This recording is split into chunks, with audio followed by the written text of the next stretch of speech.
And now please help me welcome Overland Park City Council member Melissa Cheatham to stage to moderate our first discussion on navigating the energy transition.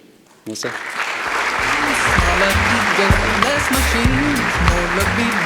All the way, all the time, I'm trying to help myself, but I can't help myself, help me. No, I can't help myself, so help me get free. Wearing the same brooch and shirt as in the, I don't know what, oh, there we go.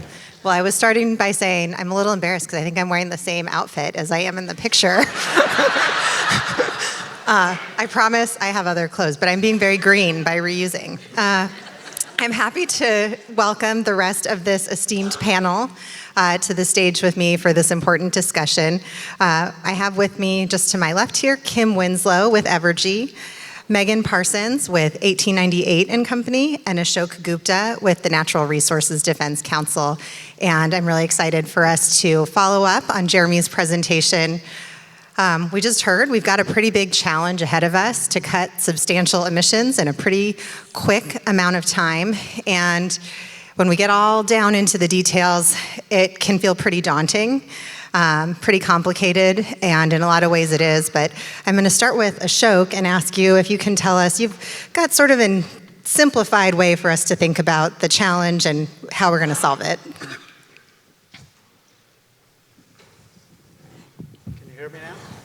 Nope. Now can you hear me? Oh, good. So the simplest way to think about how to decarbonize at least large parts of our economy is, of course, we need to decarbonize the electric grid and electrify everything else, right? Easier said than done, but at least we know the path forward. And electrifying everything means, again, we're talking about more transportation and buildings, but there may be things we can't electrify, and we can have a longer conversation about the role of hydrogen and other things, which you can use clean electricity to make hydrogen, and so on. So there are pathways. The challenge, of course, ends up being the level of capital needed, how long it takes, and just implementation and doability. So there are a lot of things standing in the way, but they're all good questions to grapple with in terms of, how we make those investments. These are very capital-intensive investments, and there are a lot of, we'll talk about it in terms of why and how we get there. I'll just say one other quick thing. I mean, if you look at the last 20 years, we basically, as a country, invested in a lot of wind, but also a lot of natural gas. And coal has declined, nuclear and hydro have stayed the same. So if you look at the mix for electricity generation, that's what's going on. You also had very flat demand, which is changing. So but we're seeing huge demand growth because of data centers and other reasons. So how we deal with demand growth and the fuel mix and the capital and the tariffs and everything else, supply chain, that's the challenge of getting there. But we know that there is a pathway forward, and that, to me, is still the optimistic way to look at this. We can do it, but we have to balance all of these other factors, and cost being one of the highest. I'll stop there. Well, thanks. You make it sound a little bit simple. Basically, 2 steps: decarbonize the grid and electrify everything, with a lot of wrinkles in between. I'll start with next with Kim from Evergy. Evergy is our electric utility in our region. So what is Evergy doing to do part 1 of that, to decarbonize the grid? Yeah, thanks, Melissa. So, just maybe, very basically, Evergy has kind of 3 core tenets of our strategy that you've probably, heard from us is affordability, reliability, and sustainability. Affordability means that we do need to keep our rates affordable, very similar to what Ashok had mentioned. Cost is a big issue that we also need to be able to balance with that growing customer demand. Secondly, on reliability, it's very important. when our residents or businesses turn on those lights or, turn on that switch, they want to make sure that those lights come on and that we are providing strong reliability. And then lastly is just around sustainability. It's been very important to us to continue to advance the sustainability transition and a responsible fleet transition. And so really, when we look at it over the time period, I know I've worked at Evergy for 15 years now, and being able to see where we've been and where we're going. When I started 15 years ago, we were building a coal plant at Iatan. And since then, we have been able to transition our fleet to nearly 50% carbon-free energy. So that includes the nuclear, the wind, the solar. We do still have some coal plants operating, but again, we're trying to balance that with the need for electricity and the growing need for electricity. We also look to not only the generation piece, but how do we invest back into our customers too? Every single person that is here can help contribute or reduce their energy as well. So we're going to talk a little bit later in the presentation just around how individuals can show up and reduce their energy to make their homes more efficient, or install solar, or drive an electric vehicle, and Evergy has different programs that help to support all of those initiatives. Lastly, I would just say, we announced some coal plants, not coal plants. Take that away. Take that away. We announced some gas plants, and we announced some solar plants that we're building as well. And again, a lot of that is to continue to go down our path to be able to get to 2045 net zero, but it's also to meet some of that growing need as well. So again, we're really trying to balance, that reliability, affordability, sustainability with the addition of continuing, along the path of retiring coal as per our plan, as well as building building and growing and getting better on renewables.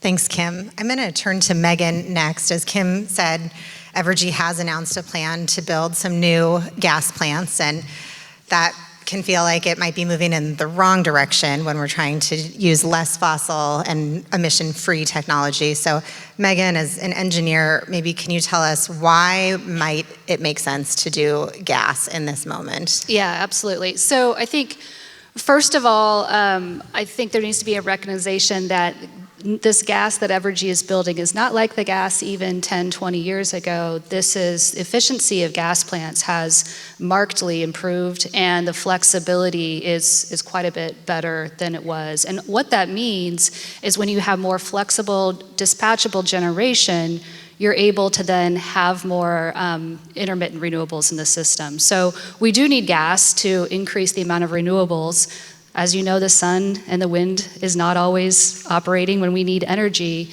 And so right now, gas is that most efficient, most environmentally friendly bridge until we get to a point in time where we do have fully carbon neutral technologies that are deployable.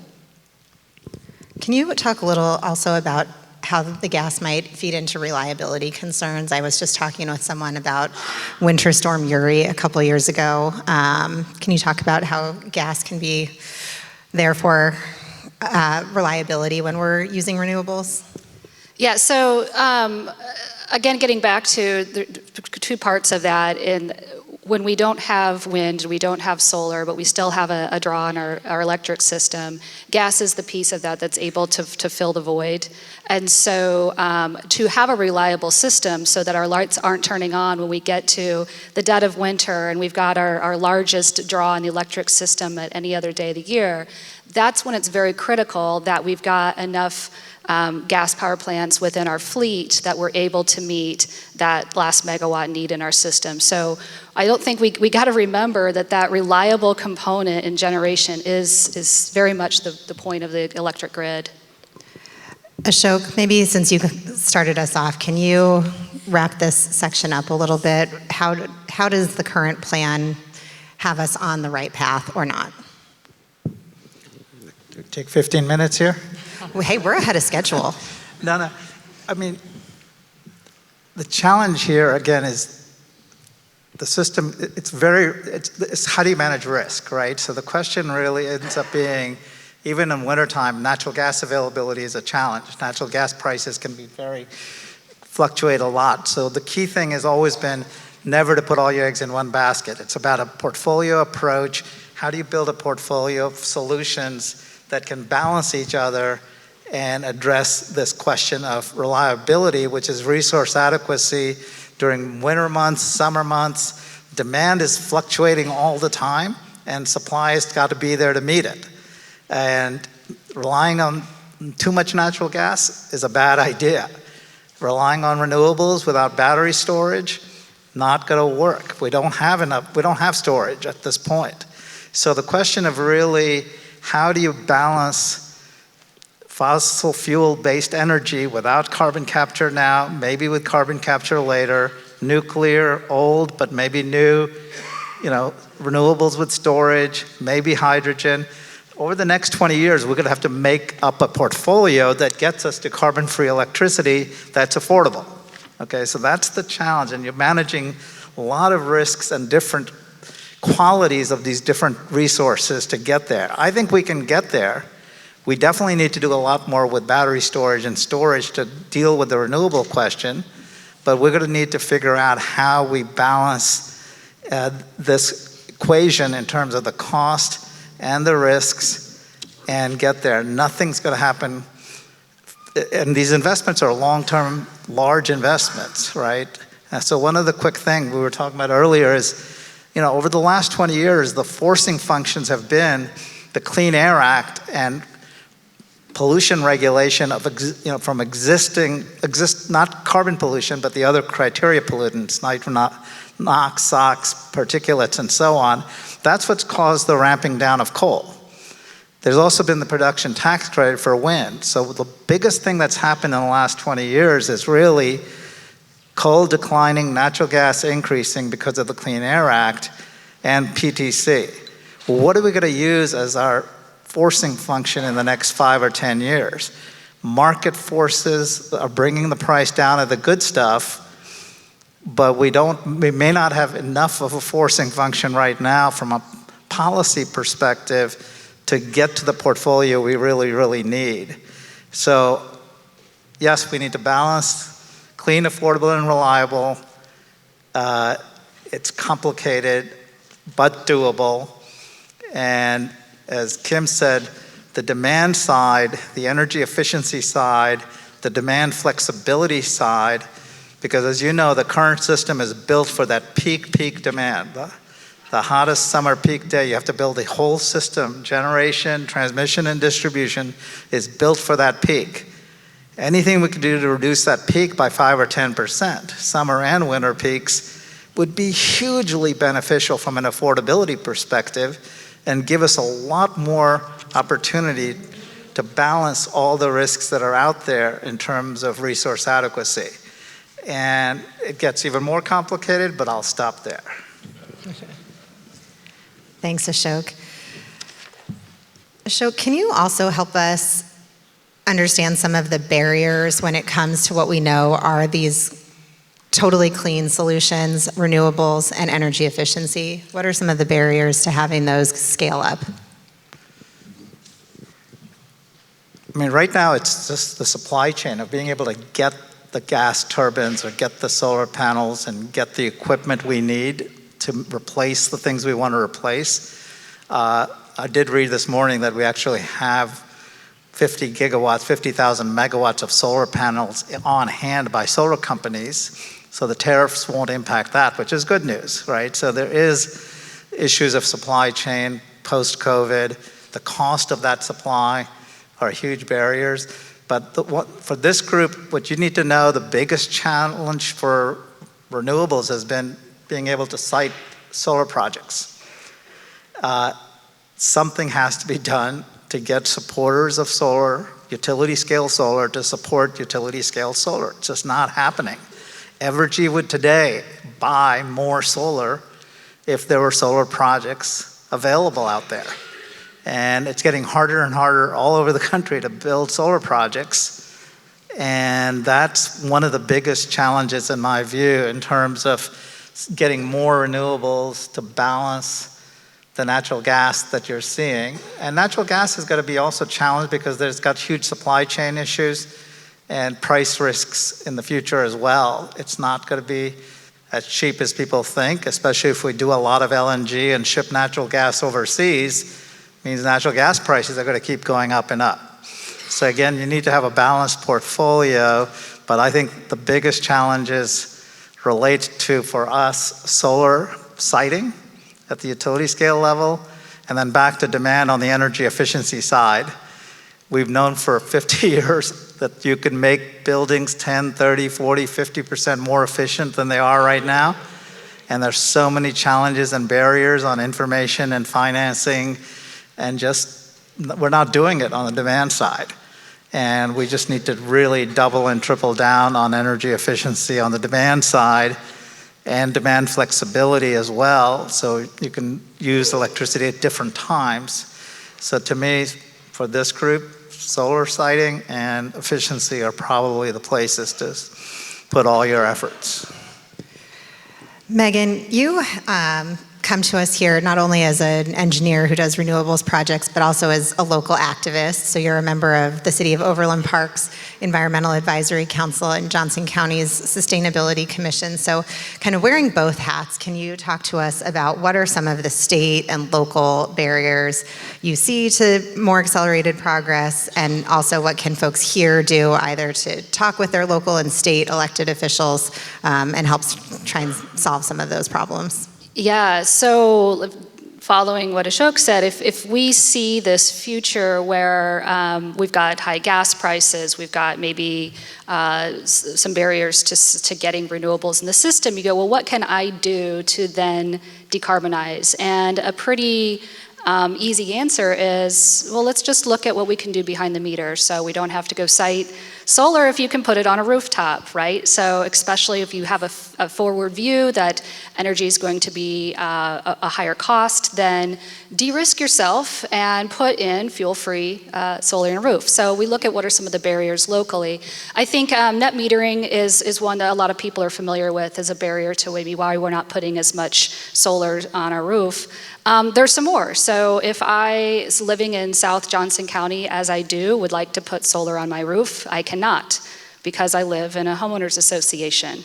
And my HOA, like many, many others in Johnson County, and there are many HOAs, particularly in the south part of the county, do not allow for solar on the roof, even if I believe it makes economic sense. It's interesting, so the state of Kansas has not created law to allow, to override HOAs. Missouri 2 years ago, they did enact Senate Bill 800, which did. So one of the things that you can do is to pay attention to that. So if that's going to be, I think, up for the next legislative cycle in Kansas, and I think that is something that would be very, very important for getting more rooftop solar, especially in our HOAs. But there's another one, and that's if we look at multi-tenant buildings, it's actually, I think, one of the more lower hanging fruit for what we could decarbonize with solar or energy storage behind the meter. Reason being, unlike your homes, where a lot of us in Kansas, Missouri have gas water heating as an example, apartment complexes typically do not. They have electric. What does that mean? It means that the energy is typically more costly in an apartment than we are in our homes with gas water heating. We've got two things, and also in an apartment, that's their largest energy consumption per square foot is water heating.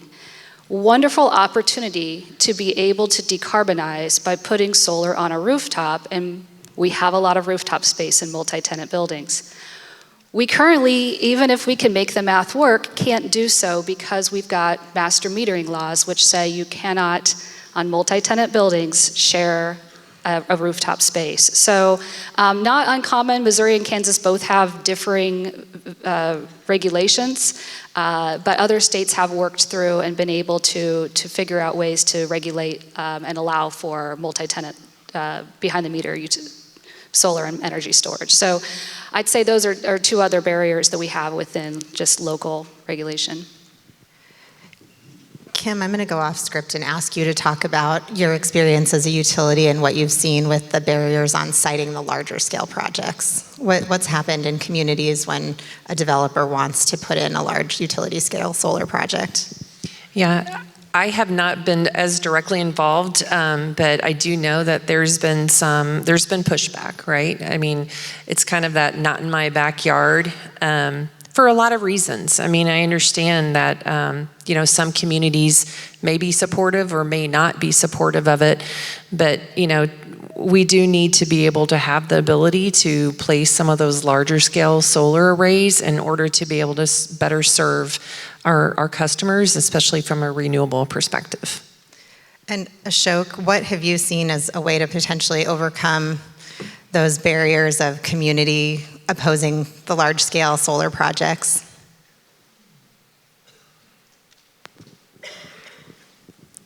Some of the work we're doing around the country has been really, when projects are developed and hearings are happening, who's showing up? Again, the passion is usually on the opposition side. And supporters, real supporters, not just put together. I mean, you need to really get organized and have genuine supporters to provide, not just cover, but for decision makers who are making difficult decisions and only see opposition, it's hard. And so the question for me and us is, who is showing up? And in Ohio, for example, we've been able to actually work very, very closely with IBEW and have them show up at hearings. Local workers who will benefit from these projects is just one example, but that just requires a lot of time and effort and work to build those partnerships. And that's just one example, but that's I think there are ways to do it, but we have to kind of think of it as an issue that we have to deal with, organize, be smart about it. It can't be just environmental groups showing up. It has to be a broader base of supporters, genuine supporters who show up and are going to help get decision makers to see that there is actually support in the community. Because there is a lot of support, it's just silent and doesn't show up. So I think that's something, in particular we've seen work, and as a national group, we're trying to take that model into other states as well. Well, thanks. And as a local elected official myself, I can tell to this how meaningful it is to have supporters show up when we're making a difficult decision. There's no large-scale renewable projects trying to be sited in Overland Park right now, so I haven't seen that particular dynamic, but we certainly see other issues where a large group of opponents show up, and I do think are a silent or neutral majority who would be happy to have the project. And if just a couple voices show up and give that different perspective and represent it, it can really make the decision much easier to do what we know is right for community goals. So this will just be my moderator commentary, that whether it's on siting, which might not be applicable to you specifically where you live, but whatever it is that you might see on the city council or county commission or state legislative agenda, we don't hear from a lot of people. We really don't. And so a few voices speaking out on these issues makes a difference. So I'll use my moderator prerogative to share that. Kim, I'm going to turn to you now, and you mentioned you were going to tell us a little about what individuals can do, but also how some of the systems have maybe recently changed to make it easier for individuals to do the right thing. Yeah, as I mentioned earlier about just energy efficiency, I mean, my role at Evergy is to work with customers. I have a team of about 30 people, and I think I've probably got the best job that there is at Evergy, because we get to work with customers, develop programs to help customers use energy more efficiently, to identify how to decarbonize, or even to help manage their bill better, even with low-income customers. So I'd like to just kind of touch on a few of the things that I think that all individuals can think about that maybe you don't know about with respect to the programs that we have at Evergy.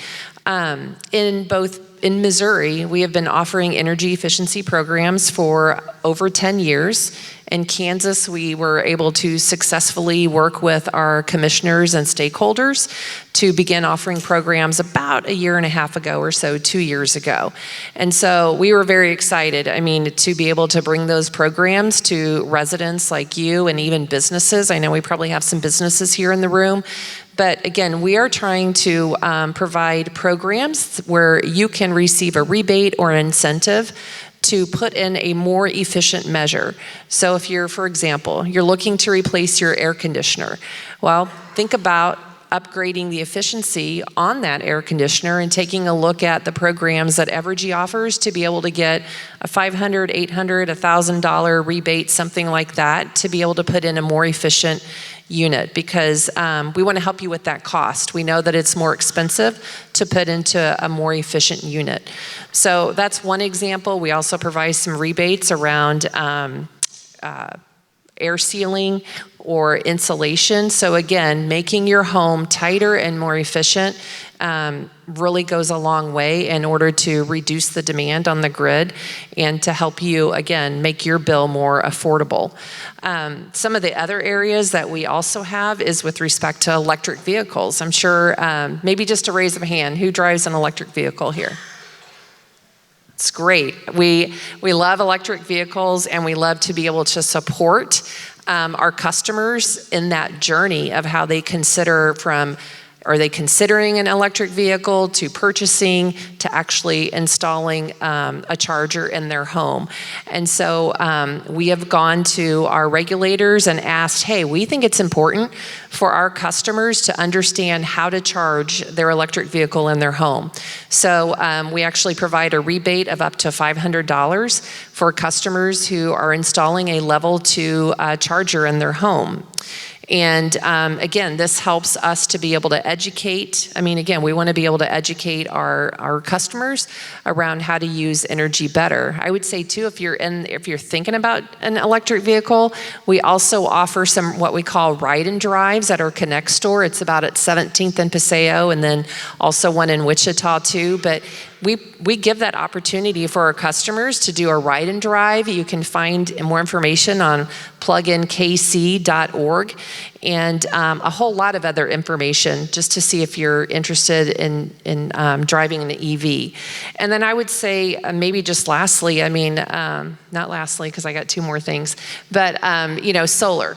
Megan mentioned solar. That can be kind of can be a tough way, tough to negotiate around either talking with vendors or understanding your HOA or understanding just different permits that you have. We do have some information with respect to solar as well on our website.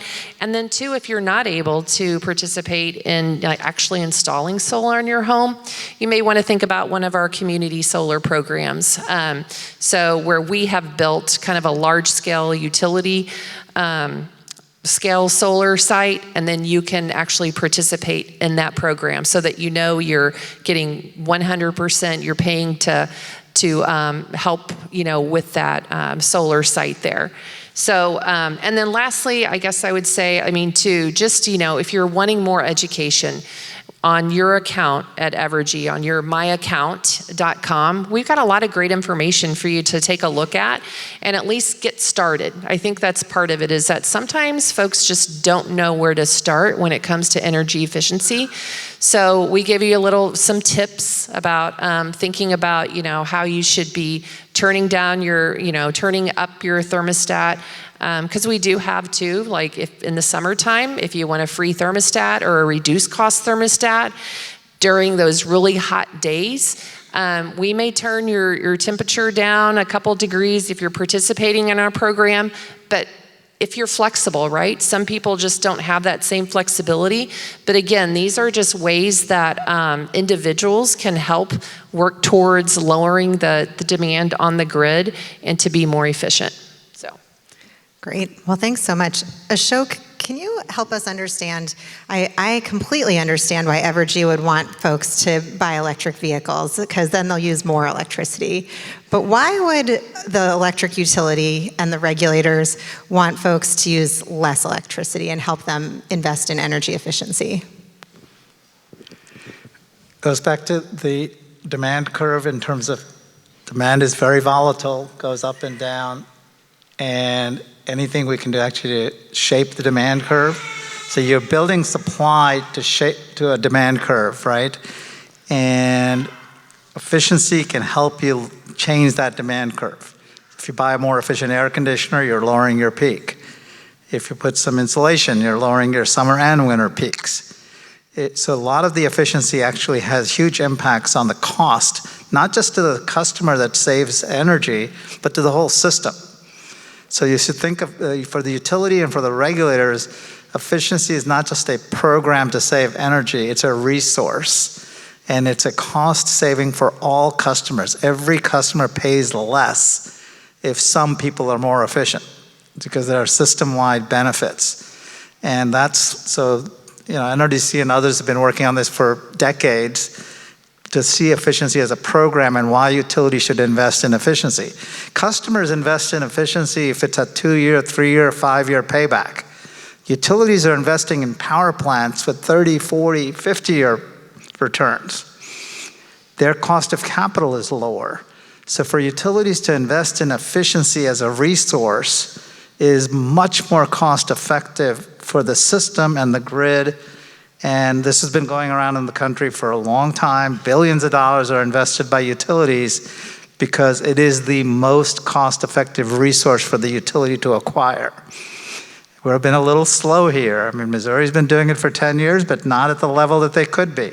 Kansas is just getting started, but utilities investing in efficiency, as we like to say, is not just a feel-good thing for customers that benefit.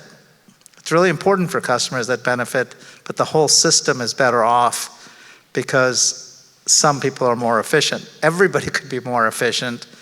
And just one last quick thing on this whole market transformation thing around, so information is key. Financing or utility incentives are very important for customers. Policy change is going to be necessary. And it's about efficiency, it's about solar, it's about electric vehicles, it's about heat pumps for space heating, it's about electric water heaters. There's a whole category of things that need to happen to decarbonize the electric sector from a customer point of view.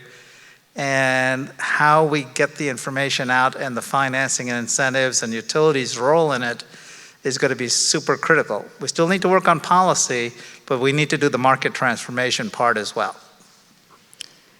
Megan, can you talk a little about if you're a homeowner or a building owner of any kind and you're looking at both something like a rooftop solar and energy efficiency, which should you do first and why? Oh, that's a complicated question.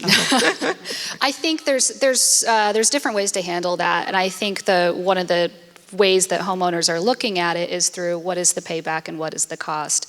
I think going back to what Ashok said as far as energy efficiency, if you think about it very simply, go to the hottest day of the year, right? And that's kind of how our electric grid is being designed. The power plants are supporting that hottest day of the year. If across the board we were able to be more energy efficient, in theory, we're reducing an entire power plant, right, based upon that hot day of the year. So from a what's the most impactful to the system, to decarbonize, absolutely make every efficiency improvement to your house that you can, right? From a, if you can, if we're switching to electrification, the next best move you can make from a decarbonization standpoint is to make the investment in solar and energy resources to further expedite us getting to a carbon-free grid. Great, thanks. Well, some of us may have had to pass through a protest to get here today. I think it's kind of the elephant in the room that there are big national and really international shifts afoot. Ashok, maybe I'll turn to you next to talk about what are we looking at out of Washington in terms of changes in policy.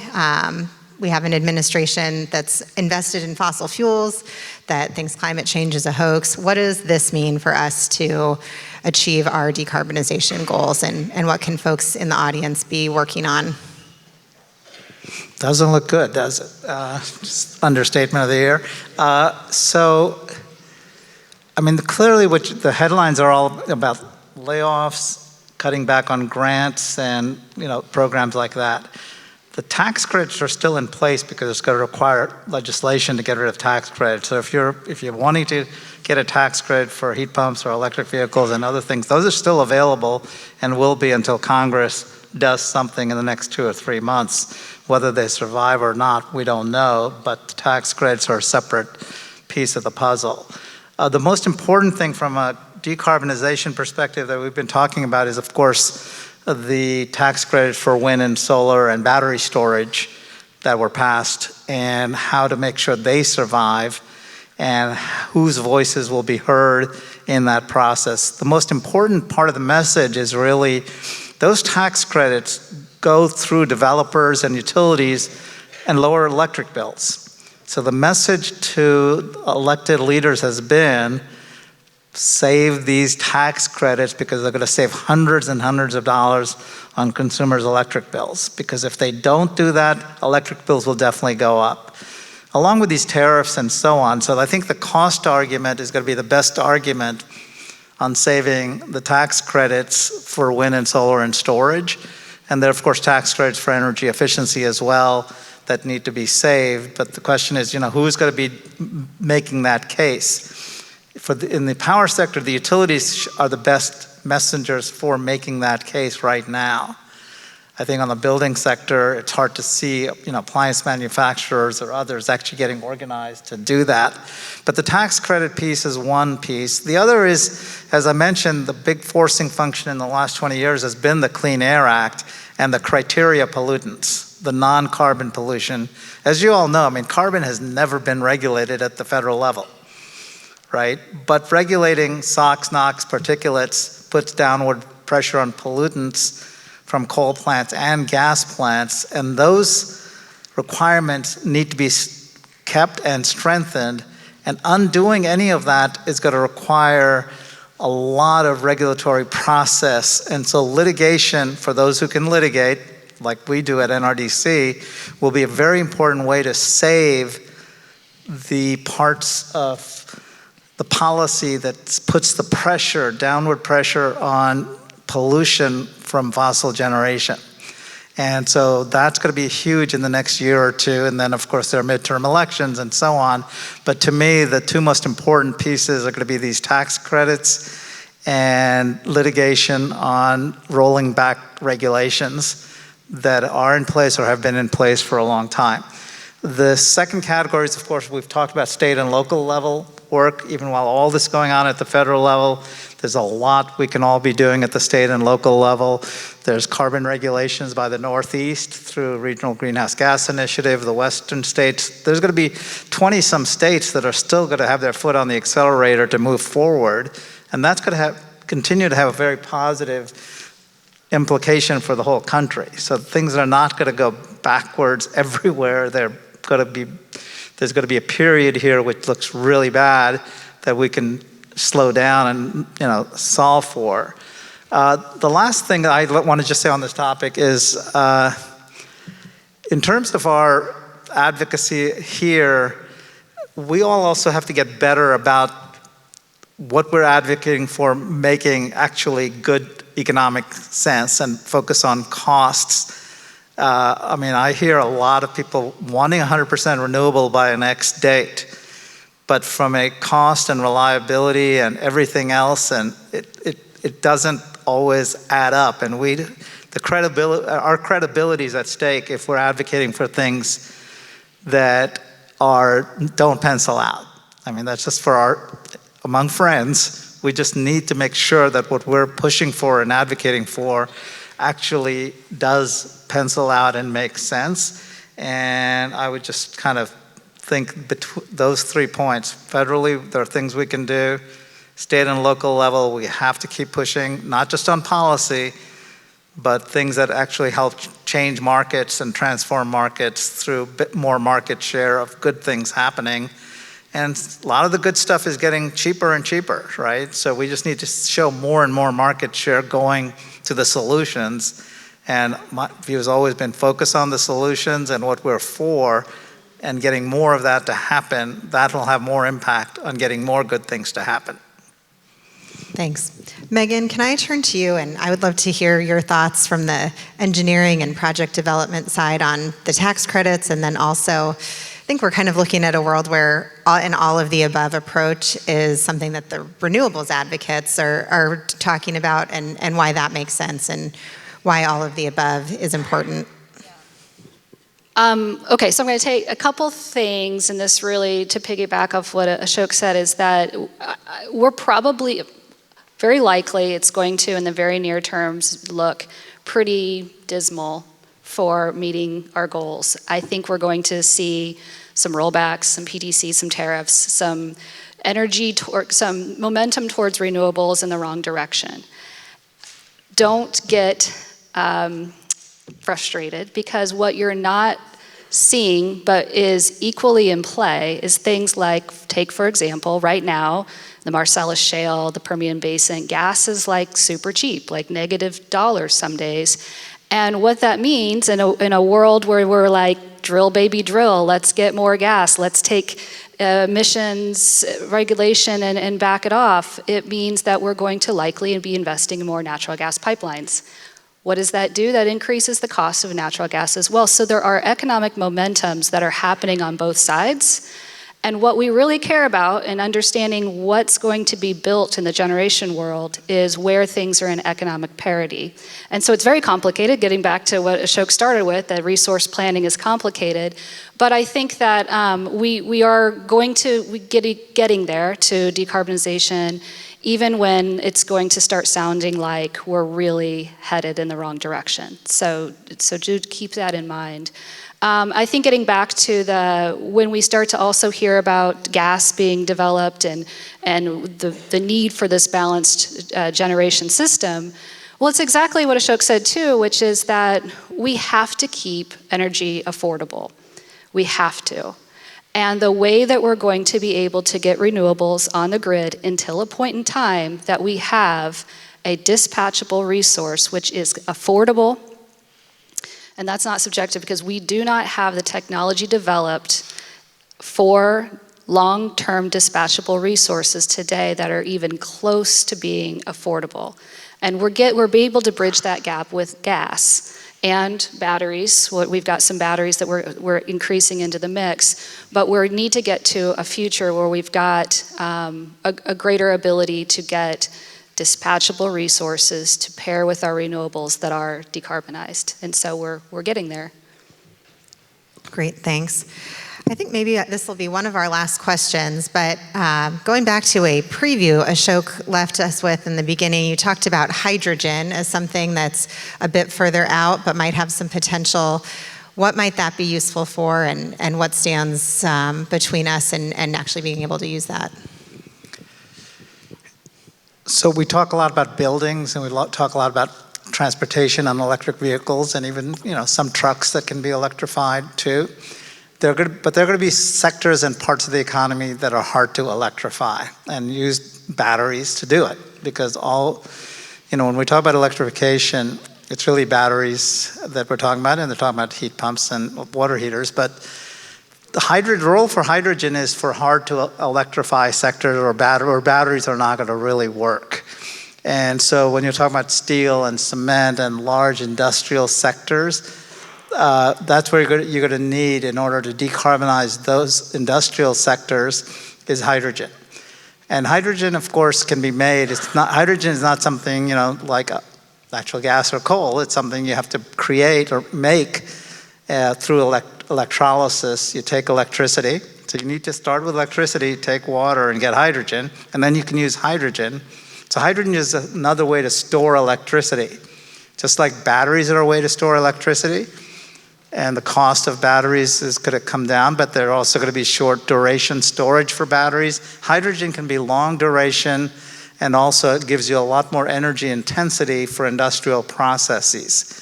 So we've spent a lot of time, and there's a lot of work being done on hydrogen to, of course, bring the cost down, and also to make sure that hydrogen is produced using clean renewables rather than hydrogen being produced with pollutant, fossil fuel energy, like natural gas. other than, there's a lot of interest in natural gas with carbon capture as a way to produce carbon-free electricity to make hydrogen.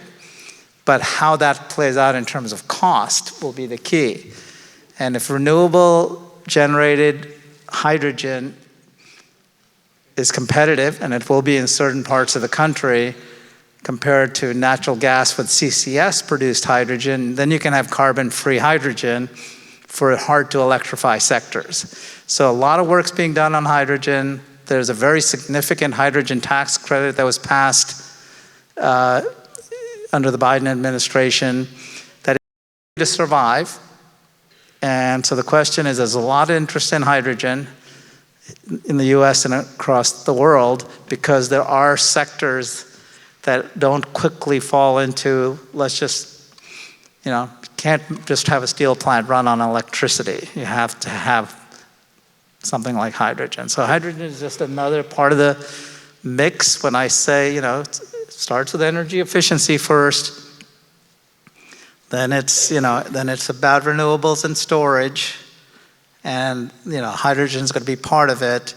But again, if you want to be totally all of the above, it's going to be, do renewables with battery storage, can they outcompete over time with natural gas with carbon capture and storage, and also advanced nuclear? So if those are the three places you look to for carbon-free electricity, they all have to compete. And right now, I'm betting on renewables with battery storage being able to outcompete natural gas with carbon capture or nuclear, right?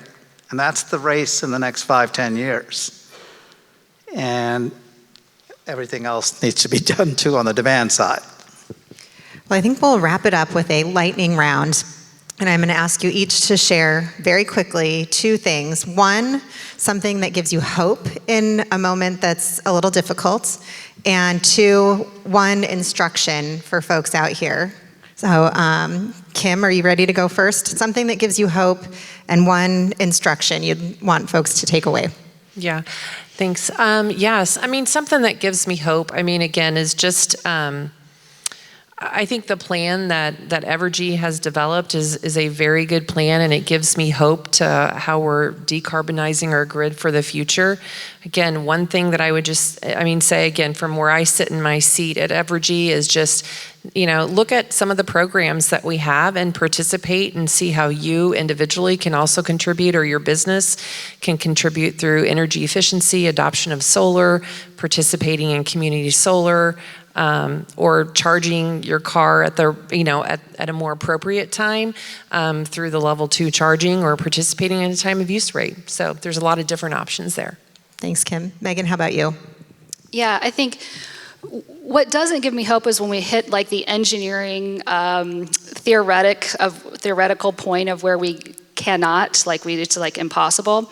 And what gives me hope is that we're not anywhere near there. There are so many, if I just look at the 2 decades that I've been in this industry, just the incredible changes in technology and the way our industry operates, it's awesome.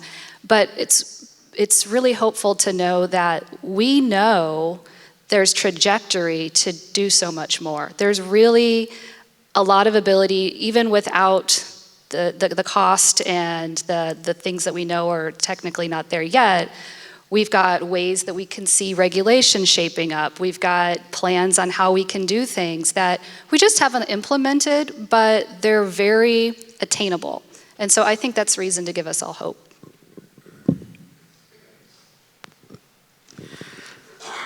Building off, clearly if you look at the cost curves over the last 10, 20 years of wind, solar, LEDs, all the good stuff that we want, it's declined by 90+%, right?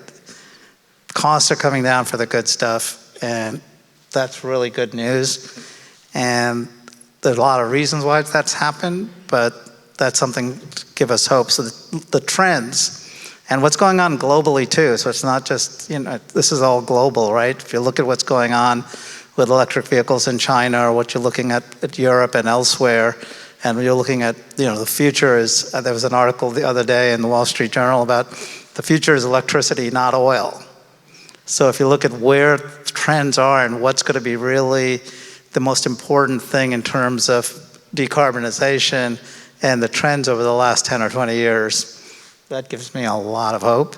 I think in terms of what we all need to do is going back to doing this stuff is still hard. So all of us who have tried to make our homes efficient, buy an electric vehicle, try to put a heat pump, try to put a solar on your house, we all need to kind of acknowledge that this stuff is not easy and it's hard because we've all tried to do it in our homes or our businesses.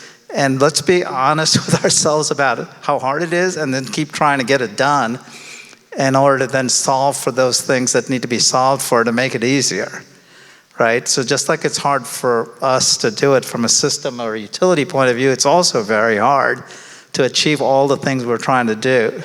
But there are, if we can get the information to people about what to do and how to do it and learn from each other so we don't all have to learn and make the same mistakes. And so I think the challenge also is, and this is where Climate Action KC, with the Building Energy Exchange and Plug-in KC, is about trying to get good information out to folks so we can learn from each other. And it's market transformation as much as it is policy. It's like, how do we actually grow the demand for the solutions, right? That's going to be really important from a perspective of us as individuals. We, of course, all need to engage on policy too, but I do think making the solutions really happen at scale will make getting policy easier. Well, thanks. It's good to have some reasons for hope, and I'll add that you all being here with us and spending your Saturday, not exactly a beautiful spring day out, but spending the day with us gives me some hope. And my instruction for you is be sure to take a picture, take a selfie, share this with your friends, share with them what you've learned, share about opportunities through Evergy or other solutions that you hear about today to do both your part and to shape the system. So thank you all for being here, and please join me in thanking our panel.